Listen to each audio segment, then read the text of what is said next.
Salut à vous et bienvenue pour ce nouvel épisode du podcast de Jams, le podcast qui parle Amazon, e-commerce et entrepreneuriat. Aujourd'hui, je voulais parler avec vous de la réalité d'une activité de vendeur sur Amazon. Qu'est-ce que c'est pour de vrai qu'être vendeur sur Amazon et à quoi s'attendre si on a envie de devenir vendeur sur Amazon? Depuis quelques années, on voit que le statut d'entrepreneur est glorifié. Il semble que tout le monde veut devenir entrepreneur ou que devenir entrepreneur, ce soit la chose à faire absolument. En ce qui me concerne, j'ai eu ma première expérience entrepreneuriale en janvier 2014, donc mes premiers 1000 euros, ça remonte à janvier 2014, c'est seulement vers la fin 2015 que j'ai découvert Amazon, mais donc je voulais partager mon expérience en tant que vendeur sur Amazon et entrepreneur dans une plus large mesure. Avant de lancer l'épisode, je me présente, je m'appelle Sylvain Boutry, je suis donc vendeur sur Amazon, ça vous l'avez compris, et fondateur de Jams. Chez Jams, on fait plusieurs choses, donc tout d'abord de l'agence, c'est-à-dire qu'on prend en charge à 100% votre compte Amazon pour lancer ou développer vos ventes. On fait aussi de l'accompagnement, c'est-à-dire on vous guide aussi bien pour vous lancer que pour passer des paliers, donc c'est aussi appelé coaching ou mentoring, donc ça s'adresse plutôt aux entrepreneurs en private label. Et enfin, troisième chose qu'on fait chez Jams, c'est de la formation. Donc vous pouvez accéder à des formations pour rester à jour et profiter de notre expertise à votre rythme. Vous trouverez plus d'infos sur tout ça à l'adresse suivante, jams.fr, et ça s'appelle jamz.fr. Voilà pour l'intro, je vous souhaite une excellente écoute de cet épisode qui parle de la réalité d'une activité de vendeur sur Amazon.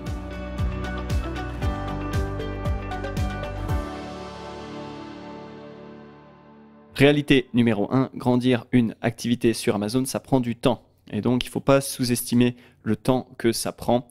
Typiquement, un projet Amazon, c'est un projet de longue haleine. Parce que quand vous lancez un nouveau produit, il est complètement inconnu au bataillon, il est complètement au fond des classements. Et donc, vous allez devoir petit à petit remonter dans les classements avant de commencer à avoir des volumes qui sont un peu sympas. Et donc, pour commencer à avoir de la visibilité sur Amazon, pour commencer à avoir des volumes sympas, ça prend des semaines, parfois des mois d'efforts. Donc, c'est un projet qui prend du temps et donc il faut savoir être patient.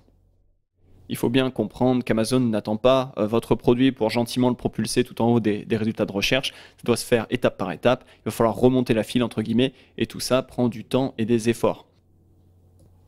La leçon qui est derrière et que je veux partager avec vous, c'est si vous avez un emploi et que vous lancez une activité Amazon en parallèle, montez cette activité Amazon en parallèle, gardez votre emploi jusqu'à ce que cette activité Amazon ait vraiment décollé, jusqu'à ce qu'il y ait des volumes qui soient sympas, jusqu'à ce qu'il y ait vraiment, vous puissiez vraiment vous dire, là, à partir de là, je vais avoir du mal à continuer à grandir cette activité sans y passer plus de temps et mon boulot à temps plein est un obstacle à cet investissement de temps et d'énergie que je veux mettre dans mon business Amazon. Mais avant que vous soyez à ce niveau-là, faites les choses en parallèle, il n'y a pas de raison de se précipiter parce qu'encore une fois, tout prend du temps.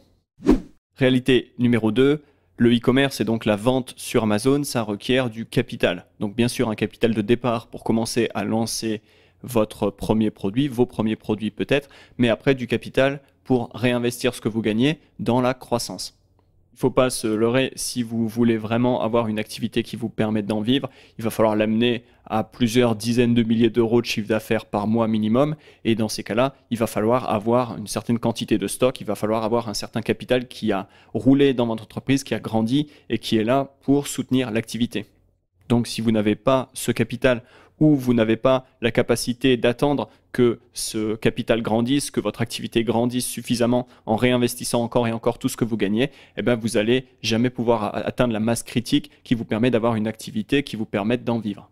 Et typiquement, tant que vous êtes dans une phase de croissance rapide, il n'y a aucun moyen de sortir du cash, de se payer, parce que tout simplement, votre trésorerie sera bloquée dans de l'inventaire. Vous devrez toujours placer de nouvelles commandes pour suivre la cadence, pour suivre la demande, et donc vous n'aurez jamais de trésorerie disponible sur votre entreprise. Et donc le message, c'est si vous cherchez à vous verser un salaire d'ici 6 mois grâce à Amazon, avec un capital de l'ordre de 5 ou 10 000 euros, ça va être très très dur. Parce qu'il faut bien comprendre que tout l'argent que vous allez commencer à ponctionner, à sortir de votre entreprise au bout de 6 mois, ce ne sera pas de l'argent qui servira à alimenter votre croissance et donc vous allez nécessairement plafonner. Et si vous voulez gagner rapidement un salaire, de l'argent sur Internet pour pouvoir en vivre parce que c'est ce dont vous avez besoin, le e-commerce, c'est probablement pas pour vous. Vous avez mieux à faire de devenir prestataire de service dans un domaine que vous maîtrisez. Ce sera bien plus rapide et ce sera une manière plus sûre d'obtenir un revenu rapidement. Réalité numéro 3, vous allez souffrir. Quand vous vous lancez sur Amazon, apprêtez-vous à prendre d'énormes gamelles. Apprêtez-vous à vraiment subir des frustrations. Préparez-vous à perdre de l'argent, que ce soit au niveau de la logistique, que ce soit en pub, que ce soit au niveau des ruptures de stock que vous allez avoir et donc de la perte de CA, du manque à gagner. Apprêtez-vous à devoir faire face à des délais sur lesquels vous n'avez aucun contrôle. Par exemple, une fois que vos produits sont livrés, Amazon prend le temps qu'il prend pour les remettre en stock. En ce moment, on est sur des délais qui sont rallongés et vous ne pouvez rien y faire. En un mot, la frustration sur Amazon est fréquente et donc si ce n'est pas quelque chose que vous êtes prêt à endurer, passez votre chemin. Je raconterai un jour sur ce podcast comment j'ai personnellement perdu 40 000 € sur Amazon. Et d'ailleurs, sur le podcast que j'ai enregistré, le podcast d'Alex Viseo, je raconte d'ailleurs comment j'ai failli couler ma boîte à cause d'une suspension d'une page produit Amazon. Donc Amazon a suspendu une de mes pages produits et j'ai failli couler mon entreprise. Donc, je mettrai en description du podcast le lien vers le podcast d'Alex. Et si vous êtes intéressé, vous pourrez écouter l'histoire complète. Je côtoie pas mal de vendeurs sur Amazon, que ça soit bien sûr au travers de l'activité Jams, mais aussi de manière générale, j'ai pas mal de potes, que ce soit en Europe ou aux États-Unis, qui sont aussi vendeurs sur Amazon. Et je ne connais pas un vendeur sur Amazon qui n'a pas de cicatrice par rapport à son activité, qui n'a pas pris de gamelle, qui n'a pas été blessé un jour, que ce soit dans son ego, dans son business. Mais je connais aussi beaucoup de gens qui ont surmonté les épreuves et c'est un peu comme ça que ça marche de tous les cas, l'entrepreneuriat. On ne peut pas espérer que tout se passe bien. Enfin, du moins, on peut l'espérer, mais on ne peut pas s'attendre à ce que ça se passe bien. Et donc, il faudra dans tous les cas être prêt à endurer. Et donc, encore une fois, le message, c'est si vous n'êtes pas prêt à endurer, le statut de vendeur sur Amazon, c'est probablement pas pour vous. Réalité numéro 4, le e-commerce demande un large panel de compétences.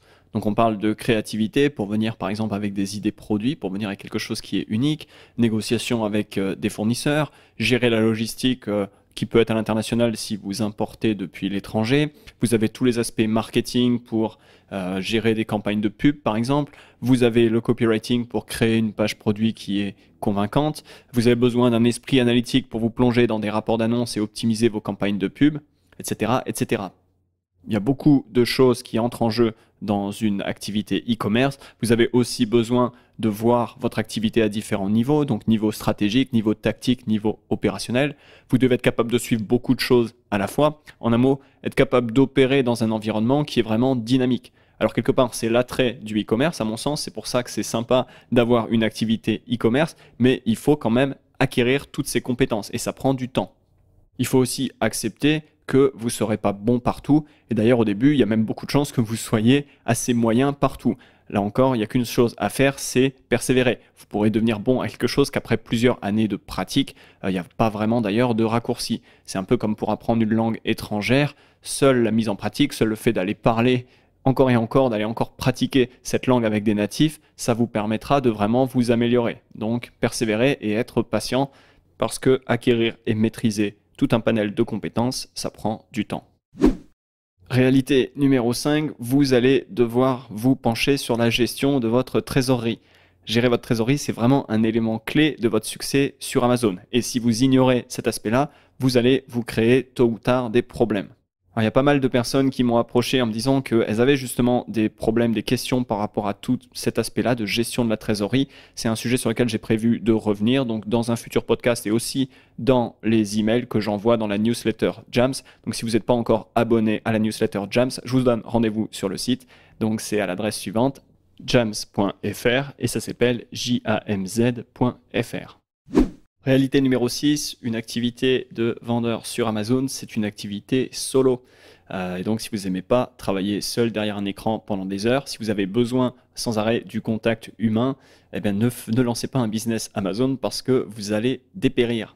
Peut-être qu'un jour, je ferai un épisode pour parler de la journée type d'un vendeur sur Amazon. Dites-moi d'ailleurs si ça vous intéresse. Mais si je fais cet épisode, vous vous rendrez compte qu'il y a une grande partie de la journée d'un vendeur qui est derrière son écran. Et donc là encore, si vous n'aimez pas être derrière un écran, travailler assis derrière votre ordinateur au calme, l'activité de vendeur sur Amazon n'est pas pour vous. Réalité numéro 7, vendre sur Amazon, ça n'a rien de passif. Être vendeur sur Amazon, ça n'a rien de passif. Je le répète parce que c'est très important. Et c'est pas parce que c'est Amazon qui met votre produit dans un colis et qui l'envoie au client qu'on est là sur des revenus passifs. En fait, c'est simplement qu'on tire parti d'un système qui est en place, donc le système logistique d'Amazon, pour ne pas avoir à faire une partie du travail dans toute la chaîne, on va dire, logistique et en toute la chaîne du e-commerce. Mais tout le reste, ça vous incombe, ça reste un business qu'il faut construire et ça demande énormément de travail et du travail qui n'est pas passif, du vrai travail qui est actif. À ce propos, et c'est simplement pour ouvrir une petite parenthèse, la notion même de revenu passif, c'est vraiment un poison. C'est peut-être le poison numéro 1 de tout Internet. Si vous avez en tête ce genre d'idée, le seul conseil que je peux vous donner, c'est de vous sortir ces idées de la tête. Il n'y a pas de revenu passif, ou du moins peut-être le seul revenu passif qui existe, c'est si vous héritez. Là, vous n'avez rien à faire, il y a juste à attendre, et tôt ou tard, vous allez recevoir un héritage. Mais peut-être en dehors de ça, de cet exemple un peu extrême, il n'existe pas de revenu passif.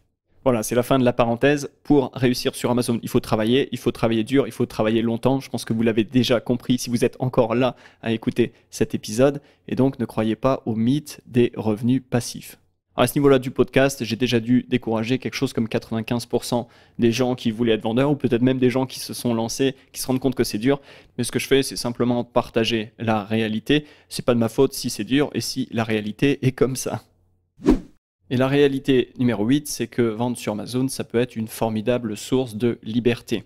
Si vous parvenez à surmonter tout ce que j'ai expliqué, si vous avez le courage d'aller au travers de tout ça, la liberté que va vous procurer votre activité sur Amazon, le fait d'être à votre compte, c'est juste génial. En fait, la satisfaction de vivre de votre activité, c'est énorme.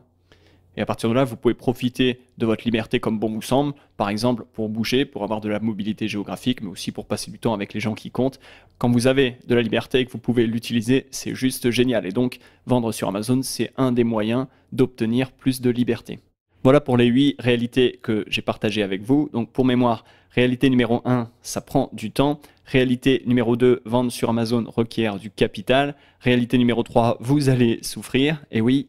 Réalité numéro 4, le e-commerce et Amazon en particulier demandent un large panel de compétences. Réalité numéro 5, vous n'échapperez pas à la gestion de votre trésorerie. Réalité numéro 6, c'est une activité solo, il faut l'accepter et être prêt.